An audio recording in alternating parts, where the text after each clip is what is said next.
Imagine being born into a family that would one day become the centerpiece of one of the most disturbing and controversial psychiatric case studies in history. 4 sisters, identical in appearance, sharing the same genetic code, yet destined to walk through life carrying the weight of trauma, secrecy, and madness. This is not the story of a fairy tale family blessed with the miracle of multiple births. It is the haunting reality of the Morlok family and their daughters, the Genain Quadruplets. Their lives would not only unravel under the crushing force of schizophrenia, but would also become a spectacle for science, dissected by doctors, psychiatrists, and researchers who claimed to be searching for answers about the human mind. But behind the closed doors of their family home, something far more sinister was unfolding. The year was 1930, a time when America was deep in the grip of the Great Depression, when hope was scarce and news of miracle births offered people a brief distraction from their hardships. When Carl and Minnie Morlok welcomed 4 identical daughters into the world, their community was fascinated. After all, quadruplets were a rarity, almost a medical wonder.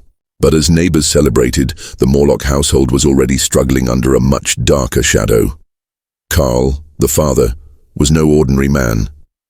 He carried the scars of his own mental illness, and those scars would bleed into the lives of his children. He was strict, controlling, and prone to rage. He demanded obedience, leaving no room for mistakes. His word was law inside the home, and anyone who dared to cross him paid the price. Minnie, the mother, was the opposite, timid, submissive, and deeply religious. She rarely challenged her husband, instead allowing his rules and punishments to dominate the household. Together they created an environment where fear was more common than love, and silence was safer than speaking. Into this home came the 4 girls, Nora, Iris, Myra, and Hester. They were identical on the outside, but inside each carried their own personality, their own dreams, their own fragile identity. From the moment they were born, however, those identities were suffocated by their parents' control and by the constant attention of doctors and scientists who saw them not as children, but as research subjects. Their fate, it seemed, was sealed long before they had the chance to choose it. What makes this story so chilling is not only that all 4 sisters would eventually be diagnosed with schizophrenia, but that their lives became a living experiment in the debate over nature versus nurture. Were the girls doomed by their genetics? Or were they victims of their family's dysfunction? Psychiatrists argued both sides, but few seemed to consider what the sisters themselves were enduring. They were studied like specimens in a lab, prodded with questions, tested endlessly, their privacy stripped away, while the deep wounds inflicted by their father's control and their mother's passivity went largely ignored. And so, the Genain case, named by researchers to protect their real identity, became a landmark in psychiatric history. But for the sisters, it was not a legacy to be proud of. It was a life sentence. They became prisoners not only of their illness, but of their family and of the scientific community that turned them into a case study instead of seeing them as human beings. Their tragedy was dissected in academic journals, textbooks, and documentaries, while the voices of Nora, Iris, Myra, and Hester were silenced under the weight of authority. Imagine growing up in a home where your father dictates who you can speak to, how you should behave, and punishes you for the smallest misstep. Imagine your mother watching quietly, powerless, or perhaps unwilling to stop the cruelty. Imagine reaching adolescence and realizing your thoughts are slipping away from you, your mind no longer reliable, your own reality becoming fractured. Then imagine that instead of comfort, you are treated like a living experiment. That is the world the Genain Quadruplets were forced to live in. Their story raises questions that still haunt psychiatry today. Were they the perfect proof that schizophrenia is genetic, since all 4 developed the illness? Or were they simply the victims of decades of trauma, their symptoms worsened by an environment of abuse and repression? And most importantly, how much of their suffering was natural, and how much was created by the very people who were supposed to care for them? This is why their story matters. It is not just the tale of 4 sisters who shared a diagnosis. It is a chilling reminder of what happens when science forgets humanity, when parents fail to protect their children, and when suffering is turned into spectacle. To understand the tragedy of the Genain Quadruplets, we must first go back to the beginning, to the moment of their birth in a world that was already prepared to treat them as something extraordinary. But what looked like a blessing soon revealed itself to be the start of a curse, and that is where our journey begins. Next, we will step into Section 2, about 900 words long, where we uncover the circumstances of the quadruplets' birth in the 1930s, the world they were born into, and how their arrival became both a fascination to outsiders and the beginning of dysfunction inside the Morlok home. The year was 1930. America was staggering under the weight of the Great Depression, a time when poverty, unemployment, and despair were spreading like wildfire across the nation. Families struggled to keep food on the table. Newspapers overflowed with stories of banks collapsing, and hope felt like a luxury that only a few could afford. And yet, amid this bleak backdrop, stories of rare births, extraordinary children, and medical miracles provided communities with small flickers of fascination. It was in this climate that the Morlok family of Lansing, Michigan, welcomed not one, not two, not three, but 4 identical baby girls into the world. Their arrival was nothing short of astonishing. Quadruplet births were rare enough to be newsworthy in any era, but in 1930, they were almost unheard of. Local newspapers quickly seized on the story, eager to share it as a beacon of curiosity and wonder during otherwise grim times. Neighbors, friends, and even strangers viewed the Morlok home as if it contained a spectacle. People wanted to see these 4 tiny miracles for themselves. What they didn't know was that beneath the smiles, photographs, and congratulatory messages, something was already wrong in the foundation of this family. Carl Morlok, the patriarch, did not see his daughters with the same awe that outsiders did. To him, they were not miracles, they were burdens. His strict personality, already shaped by his own struggles with mental instability, saw the arrival of 4 identical children as a challenge he needed to control. He was not the kind of father who celebrated individuality. Rather, he was the kind who demanded discipline, who wanted everything in his home to function according to his rigid expectations. And so from the earliest days of the quadruplets' lives, he imposed order. Feeding schedules, routines, even the way the girls interacted with one another were dictated by Carl. Minnie, their mother, reacted differently. Her temperament was nervous, fragile, and deeply colored by her religious devotion. She felt the weight of her role as a mother to 4 identical girls, but was ill-equipped to balance their needs with the dominance of her husband. Those who knew Minnie described her as someone who was always on edge, quick to defer to her husband's wishes, rarely standing up for her children even when they needed protection the most. To the outside world, she appeared as the quiet, supportive wife of a strict man. Inside the home, however, her silence often meant complicity in Carl's harsh methods. As the quadruplets grew into toddlers, the community's fascination with them intensified. People whispered about how identical they looked, how rare such a birth was, how surely they would live extraordinary lives. The Morloks, however, guarded their privacy fiercely, or rather Carl did. He disliked outsiders meddling in his affairs, yet at the same time, he enjoyed the attention their daughter's uniqueness brought. This tension created a strange paradox. The girls were simultaneously hidden from and exposed to the world. They were cloaked in secrecy within their own household, but also constantly scrutinized by those curious about their existence. Inside that household, the seeds of dysfunction were already sprouting. The girls, Nora, Iris, Myra, and Hester, were treated less like children and more like an extension of their father's will. Each had her own budding personality. Nora, the most outgoing, Iris, the sensitive dreamer, Myra, the quiet observer, and Hester, the one who seemed most eager to please. But their individuality was never truly nurtured. Instead, Carl emphasized sameness, reinforcing that they were identical, that they were to behave as one unit rather than 4 distinct people. This stripping away of identity would later play a devastating role in how they perceived themselves, and how schizophrenia eventually fractured their sense of reality. By the time the girls entered early childhood, the cracks in the Morlok family's carefully constructed facade were beginning to show. The community may have seen four smiling sisters dressed alike, but behind closed doors, Carl's heavy hand grew heavier. Minnie, too anxious to resist, reinforced his rules through her passivity. The children learned quickly that silence kept them safe, obedience kept punishments away, and any display of independence or defiance came at a steep cost.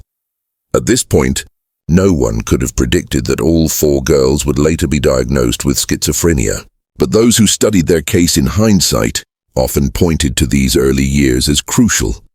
Years in which their father's repression and their mother's inability to shield them created a fragile psychological foundation. Even before the illness took root, trauma had already begun to shape their lives. It is important to understand the cultural moment they were born into. The 1930s was an era obsessed with novelty, with survival, with trying to find meaning in suffering. The quadruplets fit perfectly into that narrative. They were a symbol of both rarity and resilience. But they were also children in a deeply flawed household, and no amount of public fascination could erase the private reality of fear that governed their home. The miracle birth was the beginning of a haunting journey, one that would lead them down paths of confusion, suffering, and unwanted fame. The arrival of the Genain Quadruplets was supposed to be a blessing. To many outsiders it was. But for the sisters themselves, their birth marked the start of a life where control, secrecy, and trauma would define their every step. They were born identical, but as their story unfolds, we will see how the forces around them, parents, doctors, and society, ensured that their lives would be anything but identical in experience. Next, we move into section 3, about 900 words long, where we will peel back the curtain on Carl and Minnie themselves. Who were these parents? What histories and demons did they bring into their home? And how did their personalities and choices shape the tragic destinies of their four daughters? To understand the fate of the Genain Quadruplets, we must first understand the people who raised them, the ones whose shadows loomed largest over their childhood, their parents, Carl and Minnie Morlok. Their story is not just background. It is the soil from which the tragedy of the sisters grew, and in many ways, the demons of the parents became the demons of the daughters. Carl Morlok was a man of contradictions. Outwardly, he presented himself as stern, hard-working, and devoted to his family. But beneath this surface was a man deeply troubled. Accounts suggest that Carl had his own history of mental instability, paranoid thoughts, erratic behavior, and moods that shifted unpredictably. He lived by a strict moral code of his own making, one that emphasized discipline, obedience, and silence. To Carl, control was not just a desire, it was a necessity.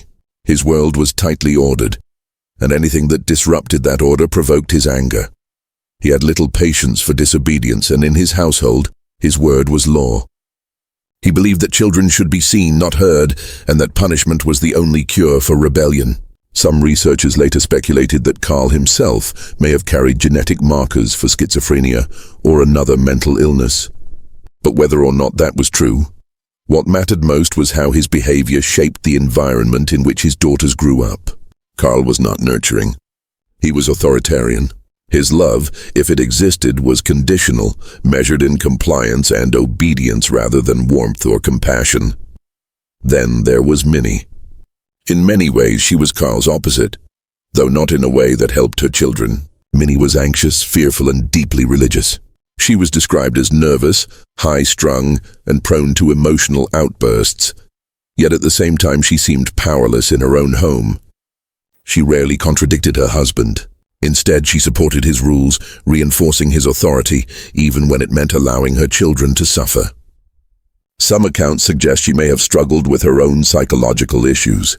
Depression, perhaps anxiety disorders, but she lacked the strength or independence to shield her daughters from Carl's harshness. What makes Minnie's role so disturbing is not just her silence, but her complicity.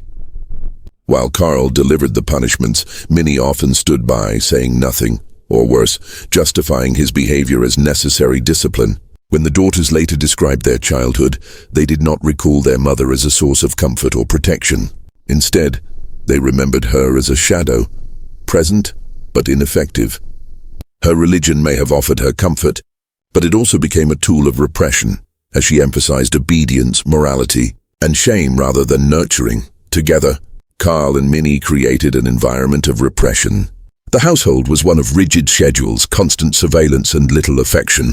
The daughters were treated less as individuals and more as possessions. Carl was obsessed with appearances, how the family looked to outsiders, how obedient the girls seemed in public, how orderly the home appeared. Behind closed doors, however, the family dynamic was suffocating. Carl's strictness went beyond typical parenting. He was known to dictate even the smallest details of his daughters' lives. What they wore, when they ate, how they interacted, it was all under his control. Some reports suggest he even interfered with their developing sexuality, reacting harshly to any signs of interest in boys or natural adolescent curiosity. This suppression not only stunted their ability to form healthy relationships later in life, but may also have deepened the psychological fractures that emerged as schizophrenia took hold. And then there are the darker whispers. Some researchers and biographers have suggested that Carl's control may have crossed into sexual abuse. While definitive proof remains elusive, the possibility alone casts a chilling shadow over the family's story. Whether or not such abuse occurred, the fear and repression in the household were undeniable, and the daughters carried those scars with them into adulthood. Minnie, meanwhile, maintained her role as the submissive partner. Her anxiety made her quick to tears, quick to retreat into prayer or silence rather than confrontation. For the daughters, this meant that there was no safe haven, no parent to turn to when Carl's discipline became unbearable. Instead, they learned that their mother could not or would not protect them. That absence of maternal comfort would prove just as damaging as their father's cruelty. What emerges from this portrait of Carl and Minnie is not a household filled with love, but a crucible of control, fear, and silence. For the quadruplets, individuality was dangerous, disobedience was unthinkable, and emotional expression was suppressed. This was the environment in which schizophrenia would later take root, an environment that many believe exacerbated whatever genetic vulnerabilities the girls may have inherited. When researchers later studied the Genain case, they often debated whether the sisters' illness was genetic or environmental.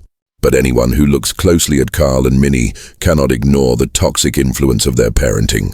The girls were born with identical DNA, but the way they were raised, the way their identities were smothered, their voices silenced, their fears amplified, was just as important in shaping who they became. The tragedy of the Genain Quadruplets cannot be separated from the tragedy of their parents. Carl and Minnie were not monsters in the sensational sense, but in their dysfunction, their fear, and their need for control. They created a world where love was scarce, trauma was constant, and survival came at the cost of silence. The sisters would carry those lessons into every stage of their lives, long after childhood ended.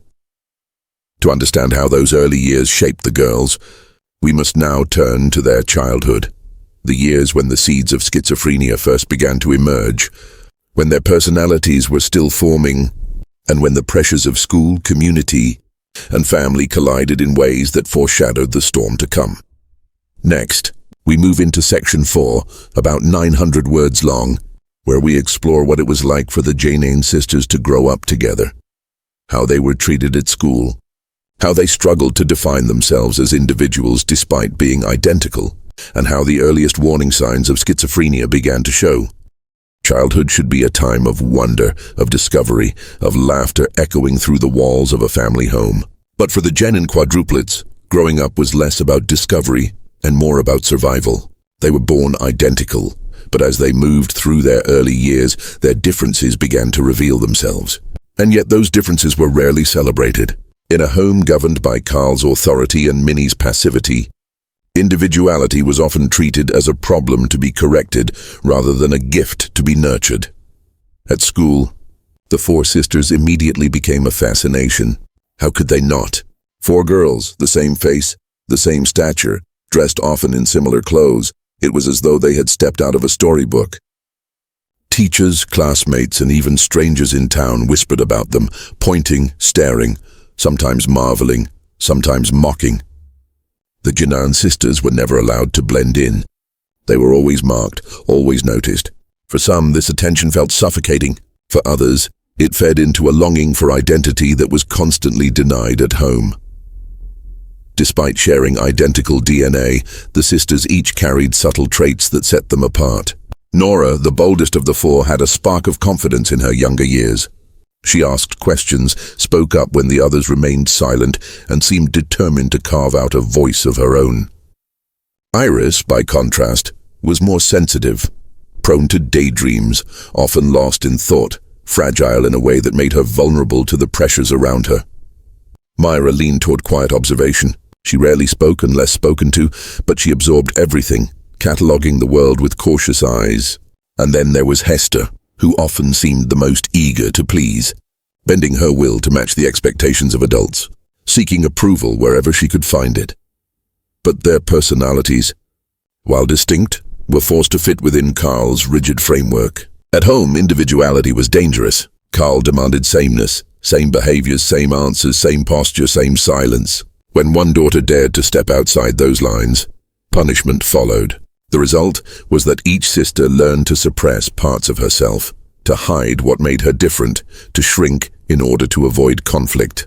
This suppression would later manifest in strange ways, blurring the line between personality and illness. School became both a refuge and a battlefield. On one hand, it offered the sisters a brief escape from their father's watchful eye. On the other hand, it exposed them to the cruelty of peers who did not understand them. They were teased for being identical, for seeming strange, for sometimes reacting differently than other children. Teachers often struggled to tell them apart, and instead of celebrating their uniqueness, they sometimes treated the girls as interchangeable. Imagine being a child and realizing that not only at home, but even in the outside world, you are rarely seen for who you truly are. It was during these years that subtle signs of something deeper began to appear.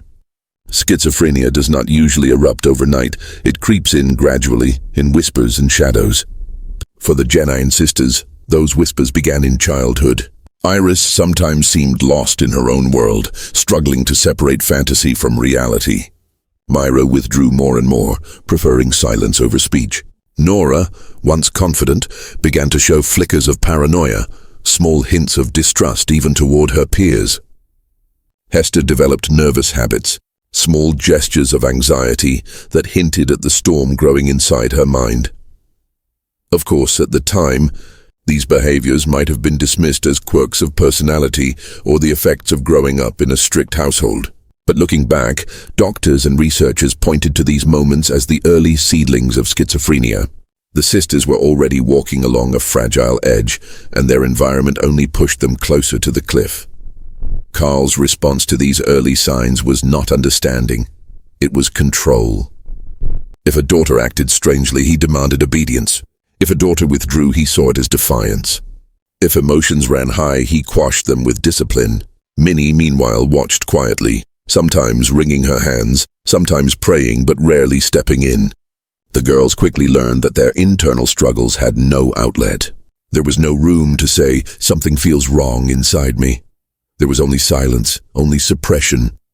The community around them noticed, but in whispers rather than interventions. Neighbors would remark that the Morlok girls were different, that something about them seemed off. But in the 1930s and 40s, mental illness was not openly discussed, and families guarded their secrets fiercely. What happened inside the Morlok home stayed inside. The quadruplets were curiosities, but their suffering was invisible to most outsiders. What is perhaps most heartbreaking about their childhood is that even as the illness began to stir, the girls still tried to hold on to normalcy. They played together, sometimes laughing, sometimes bickering as siblings do. They had moments of joy, brief glimpses of what childhood could have been if it had been free of fear. But those moments were fleeting, overshadowed by the constant weight of their father's rules and the unspoken knowledge that something was wrong with them, something that no one was willing to name. Yet the Genain sisters were children caught in a web they did not understand, identical in body, but each slowly being pulled down a path of mental illness, repression, and secrecy. Their personalities, though unique, were slowly eroded by the pressures of family and society. The warning signs were there, but no Not their parents, not their teachers, not their neighbors, stepped in to help. As the girls moved from childhood into adolescence, the whispers of schizophrenia grew louder. What began as quirks and anxieties blossomed into something more serious. The fragile balance between individuality and sameness, between sanity and instability, began to collapse. The next chapter of their lives would not just hint at illness, it would confront it head-on. Next, we move into Section 5, about 900 words long, where we follow the quadruplets into adolescence and early adulthood, the years when schizophrenia fully took hold, how the symptoms unfolded, how each sister experienced the illness differently, and how their family responded to the unraveling of their minds. Adolescence is always a fragile stage, even in the most stable families. It's the period where childhood innocence begins to erode, where identity is questioned, where bodies and minds change at a rapid, confusing pace. For the Genain Quadruplets, Nora, Iris, Myra, and Hester, adolescence was not just confusing. It was catastrophic. This was the stage of life where schizophrenia, that insidious thief of clarity, began to make its presence undeniable. The warning signs that had whispered through their childhood now grew louder, sharper, impossible to ignore. What had once seemed like nervous habits or quietness began to bloom into paranoia, hallucinations, and thoughts that twisted against reality. And because they were identical sisters, living under the same roof, each girl's symptoms reflected and amplified the others, as though the illness were bouncing from one mind to the next. Nora, the boldest of the four in her early years, began to show striking changes. Where once she had spoken up with confidence, now her words sometimes carried strange turns. She complained of people watching her, whispering about her. At times, she seemed certain that classmates or neighbors were conspiring against her. Her paranoia, subtle at first, grew into something larger, casting shadows over every interaction. Iris, the sensitive dreamer, slipped further into her own world. Her daydreams became more than fantasies. They began to merge with her reality. She struggled to tell the difference between what was happening in front of her and what was happening in her imagination. Sometimes she laughed at things no one else could see. Other times she withdrew entirely, retreating to corners, her gaze distant, her body present but her mind far away. Myra, always the quiet observer, grew quieter still. Her silence became almost impenetrable. When spoken to, she sometimes seemed unable to respond, as if words had become heavy weights she could not lift. Teachers and peers noticed her strange blankness, her reluctance to engage. What no one fully realized was that her mind was already folding in on itself, her thoughts tangling into knots that even she could not untie.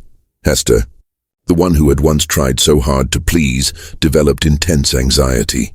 She feared making mistakes, feared speaking up, feared the consequences of even the smallest misstep. Over time, her anxiety evolved into compulsive behaviors and strange rituals, ways of trying to impose order on a mind that was slipping into chaos.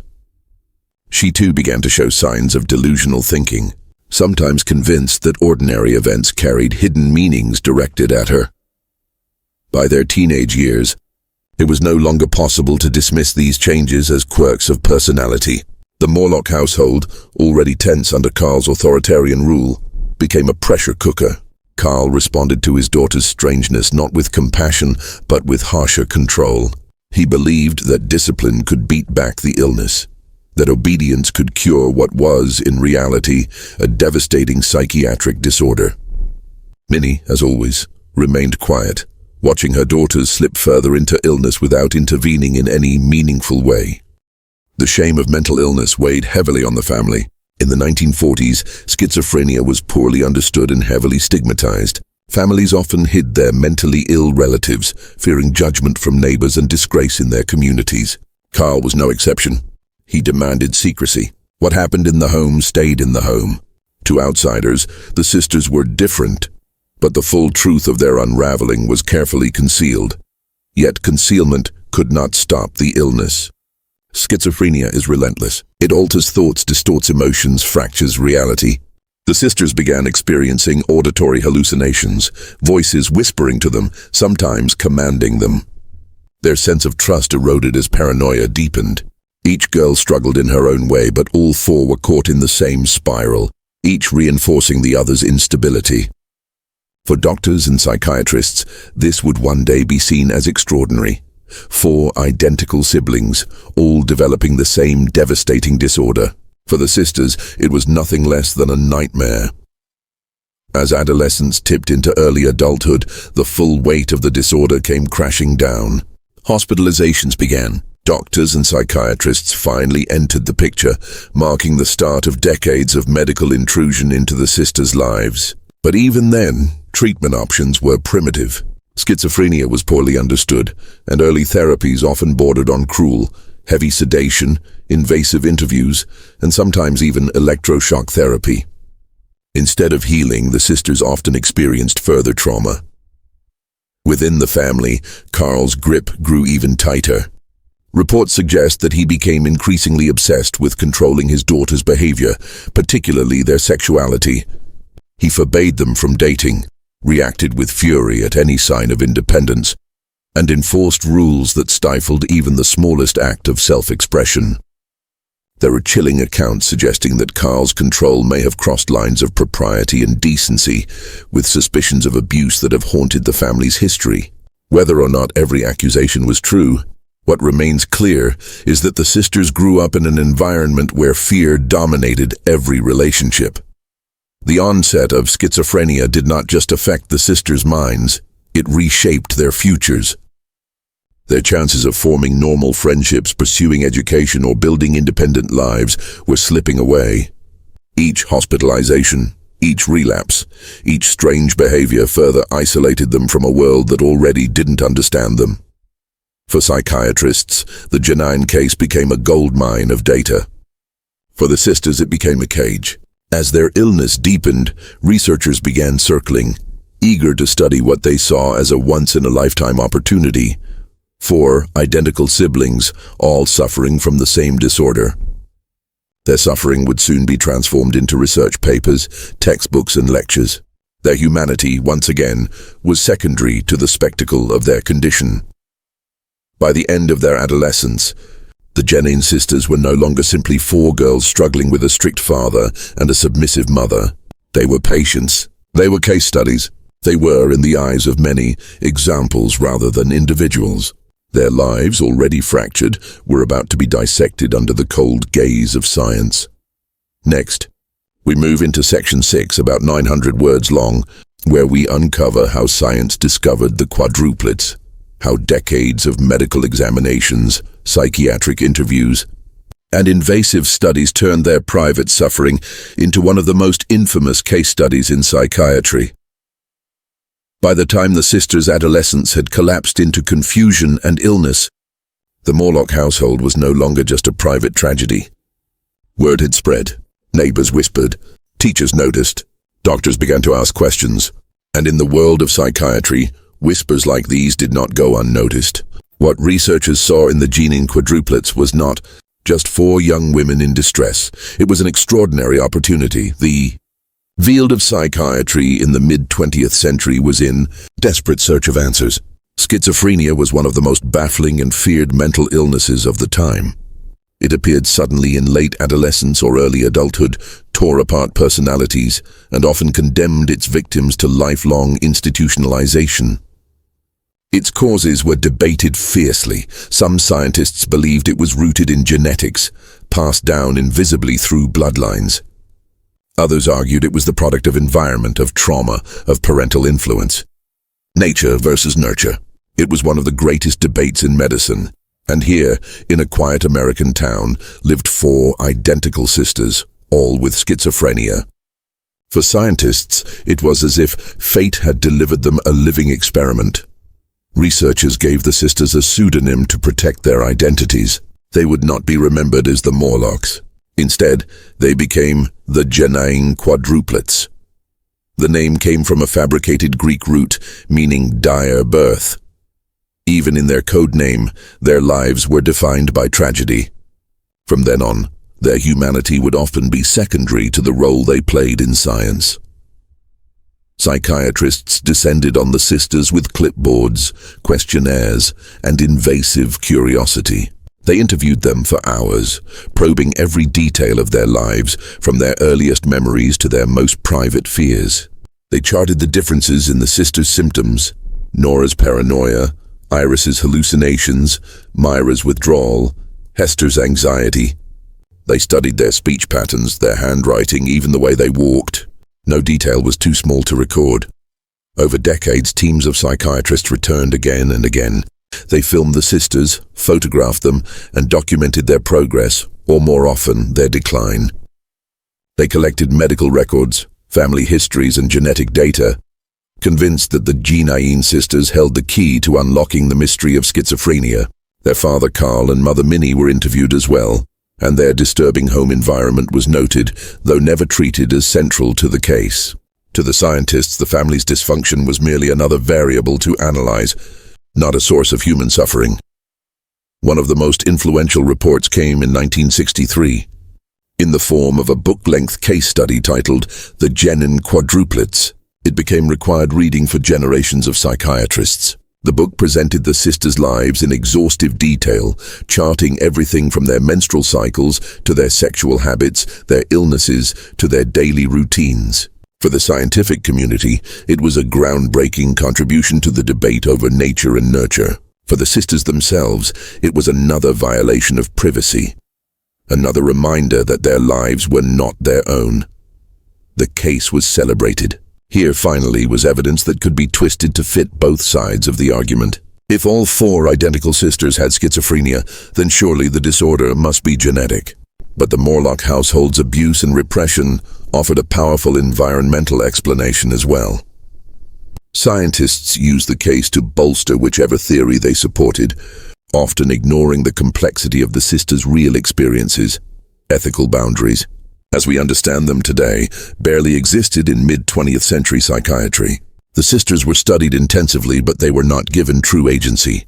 Consent was a vague concept. They were patients, subjects, examples, not individuals with the right to say no. Their case was paraded in conferences, textbooks, and lectures, often without consideration of what it meant for four women to have their most intimate struggles made public property. Perhaps the most chilling part of the Genain case was how clinical the language became. Doctors described the sisters not as daughters, not as human beings, but as cases. Their personalities were dissected coldly, their traumas categorized into sterile charts. Even their abuse at the hands of their father was described clinically, treated less as a crime and more as an interesting environmental factor. The pain of the sisters was translated into data, stripped of its emotional reality. To the outside world, the Genain sisters became famous in psychiatry, but invisible in society. They lived in the shadows, their names hidden but their lives exposed. People read about them in medical literature, but few ever asked, what must it have been like to be them? What must it have felt like to know that strangers around the world were analyzing your every breakdown, your every fear, your every private detail? The sisters' suffering had been transformed into science. Their reality was reframed as evidence. And while the world of psychiatry advanced its debates, four women continued to live lives marked by confusion, illness, and control. For Carl and Minnie, the attention of scientists must have felt like both a burden and a strange kind of validation. Carl especially seemed to embrace the attention, seeing in it confirmation that his family was important, even if it was for all the wrong reasons. In the end, the Genain Quadruplets became one of the most cited psychiatric case studies in history. Their story appeared in textbooks for decades, shaping the way students and doctors understood schizophrenia. But what those pages rarely conveyed was the human cost. The fact that four real women were sacrificed to create a scientific legend.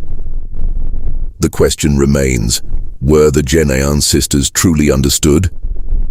Or were they used over and over again as living evidence in a debate that never considered their voices? Next, we move into section 7, about 900 words long, where we step away from the laboratories and textbooks and return inside the Morlok home to examine the darker realities of abuse, trauma, and control that shaped the sisters long before science ever claimed them. While psychiatrists were busy turning the sisters into data points and case studies, something darker and more insidious had been happening all along, inside the Morlok home. To truly understand the suffering of the Genain Quadruplets, you cannot simply look at their DNA or their symptoms.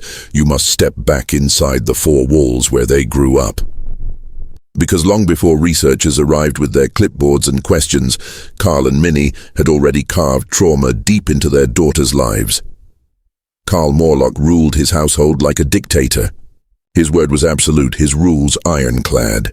To outsiders he appeared stern, traditional, perhaps even upright in his beliefs. But within the home his control was suffocating. He dictated how his daughters spoke, how they behaved, how they spent their time. He demanded purity and obedience, and punished even the smallest perceived disobedience with harsh consequences. His anger could be explosive, unpredictable, the kind of rage that left children constantly on edge, never knowing when they might trigger his wrath. The sisters lived in a state of fear. There was no sense of safety, no freedom to experiment with identity or expression as other children might. Carl was particularly obsessed with their sexuality. He viewed his daughter's growing maturity as a threat, something to be tightly controlled, locked down. Reports suggest that he imposed humiliating restrictions, monitoring their behavior, scolding them for innocent interactions with boys, forbidding them from exploring relationships of any kind. His paranoia about their sexuality went beyond strictness. It became an obsession, and then came the darkest whispers. Over time, accounts emerged suggesting that Carl's control may not have stopped at harsh rules. Some researchers and biographers have documented disturbing suspicions that he may have crossed the ultimate line, that his obsession with his daughter's purity may have masked abusive behavior. While direct proof is elusive, the possibility has lingered for decades. What is undeniable is that the sisters themselves carried an enduring trauma tied to their father. Trauma that shaped their sense of trust, their relationships, and their ability to feel safe in their own bodies. Minnie, their mother, was not a savior in this nightmare. She was timid, anxious, deeply religious, and utterly submissive to her husband. Where the sisters might have found comfort or protection, they instead found silence. Minnie rarely intervened in Carl's punishments. She rarely questioned his authority. To the girls, she was a ghost-like figure, present but powerless, existing more as a shadow than as a source of love or security. Her passivity was its own kind of wound. Because when your protector refuses to protect, you learn that the world is not safe, and that no one will stand up for you. This cocktail of control, repression, and silence created an environment where schizophrenia didn't just appear, it thrived. Modern psychiatry recognizes that trauma can trigger or worsen mental illness, especially in those genetically predisposed. In the Morlok home, every condition for breakdown was present. Genetic vulnerability from both parents, relentless psychological stress from Carl's abuse, and emotional neglect from Minnie's passivity. Imagine being one of the sisters. You feel your mind starting to betray you. You hear voices, you see shadows where none exist. You feel paranoia twisting your every thought. And instead of being comforted, you are scolded. Instead of being nurtured, you are controlled. Instead of being believed, you are silenced. How could their illness not worsen under such conditions? Neighbors later described the Morlok household as strange, reclusive, heavy with secrecy. The girls were seen, but not really known. They lived under watchful eyes, rarely allowed the normal freedoms of childhood or adolescence. Behind closed doors, the repression was absolute. Carl enforced rituals of discipline, punishments that stripped away dignity, rules that turned the house into a prison. For psychiatrists, the abuse was noted as a factor. For the sisters, it was their daily reality. And here lies the cruelest irony. While science dissected their symptoms, it often overlooked the human cause. Researchers became obsessed with genetic explanations, using the quadruplets as proof that schizophrenia was inherited. But trauma was not just a background detail in their story. It was the very soil in which their illness took root. The Genain sisters became not just victims of mental illness, but victims of their father's tyranny and their mother's silence. This double wound, illness and trauma, made their suffering almost unbearable, and it shaped the course of their lives forever. The abuse and control they endured left scars that psychiatry could never fully measure. Their trust in authority was shattered. Their sense of autonomy was stolen. Their capacity for relationships was damaged. Even when they were adults hospitalized or under psychiatric care, the echoes of their childhood remained, woven into their fears and delusions. This is the part of the Genain story that is often buried beneath clinical language. The sisters were not just interesting subjects for medical journals. They were children who grew up in a home ruled by cruelty, secrecy, and fear. Their illness was real, yes, but so was their trauma. To understand them, you cannot separate the two. The tragedy of the Genain Quadruplets is not just that they were born with a predisposition to schizophrenia. It is that their environment, the very people who should have protected them, poured gasoline on the fire of their illness. And once the flames spread, instead of being rescued, they were studied. Next, we move into section 8, about 900 words long, where we follow the Genain sisters into adulthood, tracing what became of their lives, hospitalizations, attempts at independence, fleeting glimpses of normalcy, and the sad reality of how each sister's story unfolded. As the Genain sisters crossed into adulthood, the weight of their illness and the scars of their upbringing began to define their futures in painful ways. Each of them, Nora, Iris, Myra, and Hester, tried to carve out some kind of life beyond the suffocating grip of their father and the probing eyes of psychiatrists. But adulthood did not bring freedom. It brought new struggles, new heartbreaks, and the harsh realization that schizophrenia is not an illness that easily loosens its grip. By their late teens and early 20s, all four sisters had experienced psychiatric hospitalization. Some were brief stays, others stretched into months, even years. The hospitals of mid-20th century America were not places of comfort or recovery. They were cold, institutional spaces where patients were often heavily medicated, sedated into compliance, and subjected to treatments that today would be considered inhumane. Electroconvulsive therapy, insulin shock therapy, and endless medication trials became part of their reality. For doctors, the sisters were living laboratories. For the sisters, it was another form of captivity. Nora, who had once been the boldest, tried to hold on to some semblance of independence. She managed at times to live outside the hospital system, even marrying briefly. But her relationships never lasted. Paranoia and delusions always returned, eating away at trust and stability. She cycled between moments of apparent control and devastating breakdowns. For her, independence was possible only in fragments, never in permanence. Iris, the dreamer who slipped most deeply into her own inner world, struggled the most with reality. She spent long stretches in psychiatric care, unable to function in ordinary life. The hallucinations, the fractured thoughts, the blurred line between imagination and reality left her too vulnerable to navigate adulthood. She remained institutionalized for much of her life, her identity swallowed by her illness and by the walls of the hospitals that contained her. Myra, the quiet one, lived much of her adult life in a kind of half-shadow.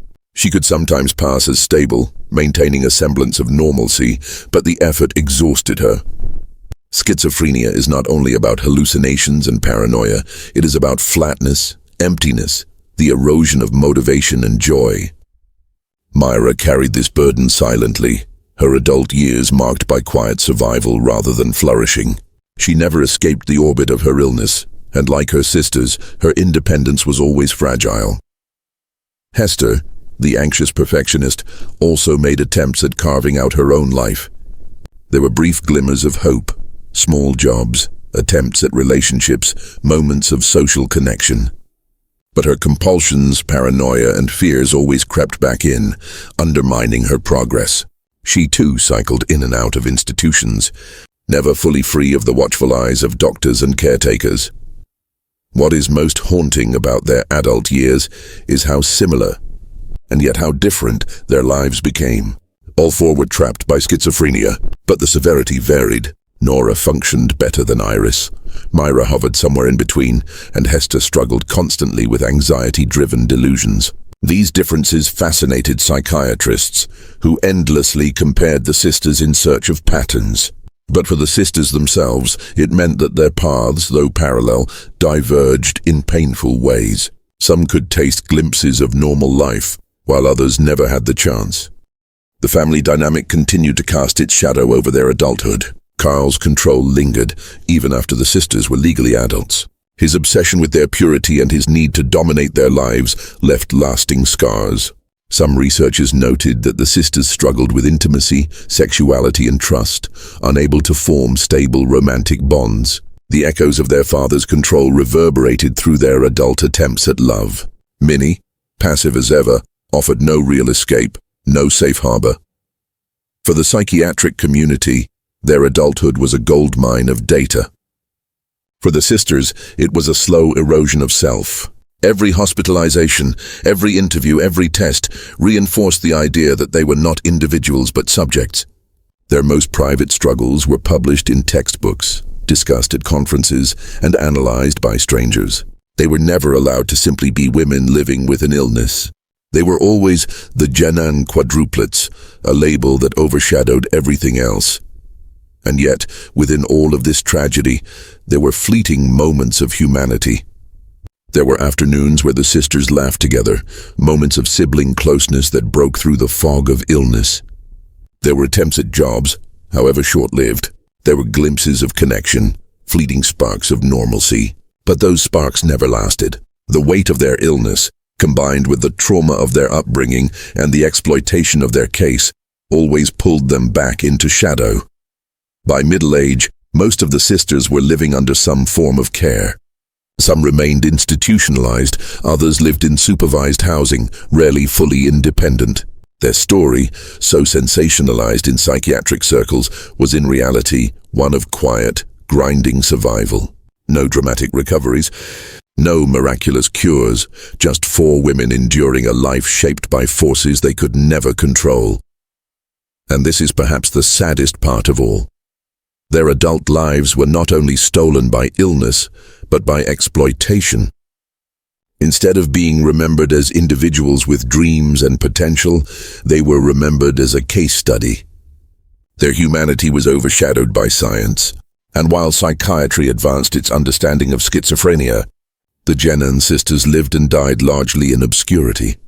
Their suffering acknowledged but never truly healed. Next, we move into section 9, about 900 words long, where we examine the legacy of the Genain case, how it shaped psychiatry, fueled the debate over genetics versus environment, sparked ethical questions, and left behind a controversial legacy that still haunts mental health research today. The Genain Quadruplets were born into a house of secrets, shaped by illness, controlled by an authoritarian father, and stripped of their voices by a scientific community that saw them as subjects rather than human beings. By the time their story had been absorbed into psychiatry, it was no longer just about 4 women. It was about science itself, about the questions of ethics and morality that arise when human suffering is placed under a microscope. The case of the Genain Quadruplets became one of the most famous in psychiatric history. Textbooks from the 1960s onward used their story as a prime example of schizophrenia research. Lecturers in medical schools reference them as living proof of the disorder's complexity. To this day, if you flip through older academic literature on psychiatry, you will find them described in detail. Nora, Iris, Myra, and Hester, transformed into data points and charts. But what did their story really prove? That question remains controversial. For scientists who supported the genetic theory of schizophrenia, the case was a goldmine. Identical quadruplets, sharing the same DNA, all developing the illness. That sounded like overwhelming evidence that the roots of schizophrenia lie in our biology. Yet for others, the case also highlighted environment. The abusive father, the submissive mother, the oppressive household atmosphere. All of it served as evidence that trauma and nurture were equally powerful forces. The result was a strange kind of scientific tug-of-war. Both sides used the sisters as proof. Geneticists cited them as undeniable evidence of heredity. Environmentalists pointed to their upbringing as a clear factor. And somewhere between these two camps, the sisters themselves disappeared. Their identities, their individuality, their humanity, all of it was consumed by the debate. And then there was the issue of ethics. When you read the old case studies today, you can feel the discomfort. The sisters were not simply observed, they were invaded. Their lives were published in shocking detail, right down to their sexual habits, bodily functions, and family disputes. Nothing was considered too private for science. What was framed as comprehensive research was, in truth, a violation. The idea of informed consent, as we understand it now, was practically non-existent at the time. Did the sisters ever truly agree to be studied this way? Did they even have the capacity under their illness to give meaningful consent? Modern readers of the Genain case often recoil at how casually their suffering was documented. A father's abuse described clinically. 4 daughters' mental unraveling turned into charts. Their sexual anxieties categorized as symptoms. These were not lines from a novel or a tragedy. They were pieces of their lives, dissected for academic curiosity. The controversy deepens when you consider how long the sisters were studied. Decades. Their case was followed, documented, revisited again and again, long after it became clear that their lives were defined by hardship. For psychiatrists, this persistence was framed as dedication to science, but for the sisters it was a lifelong loss of privacy. They could not escape their label, their pseudonym, their role in the scientific world. And yet, despite the controversy, their case shaped the field in undeniable ways. The Genain Quadruplets became a cornerstone of the schizophrenia debate. They pushed psychiatry to look harder at genetics, to consider environmental triggers, and eventually to grapple with the role of trauma. They forced researchers to confront the limits of their theories because the truth was messy. The sisters' illness could not be explained by genetics alone, nor by environment alone. It was both. And perhaps most importantly, it revealed that mental illness cannot be separated from human suffering. Their case also forced psychiatry in later decades to face its ethical blind spots. The outcry over privacy and exploitation, though quieter at the time, grew louder in hindsight. The Genain story became part of the larger reckoning that modern psychiatry has had to undergo. The recognition that patients are not specimens, that suffering must not be reduced to data without consent, and that the human cost of research must never be ignored. Still, the Genain Quadruplets remain a haunting legacy. For some, they are a scientific milestone. For others, they are a cautionary tale about exploitation. For all, they are a reminder of how thin the line is between study and dehumanization. Their tragedy was not just schizophrenia. It was the way their illness was consumed by others. And when we look back today, we must ask ourselves uncomfortable questions. Did science truly help the sisters, or did it simply use them? Did the decades of research lead to breakthroughs that improved their lives, or were they left behind, institutionalized, silenced, while others built careers on their suffering? The answers are not simple, but that is precisely why their story continues to haunt psychiatry. It is not just about illness. It is about the responsibilities we bear when we study human beings, the moral weight of turning pain into knowledge. The Genain Quadruplets remind us that behind every chart, every statistic, every theory, there are real lives. Lives that matter. Lives that deserve dignity. And when dignity is lost, science itself becomes part of the tragedy. Next we move into section 10, about 900 words long, where we bring this journey to a close. We will reflect on the legacy of the Morlok family and the Genain sisters, on what their story means for us today, and on the haunting question that remains: were they ever truly understood, or were they simply used as experiments in the name of progress?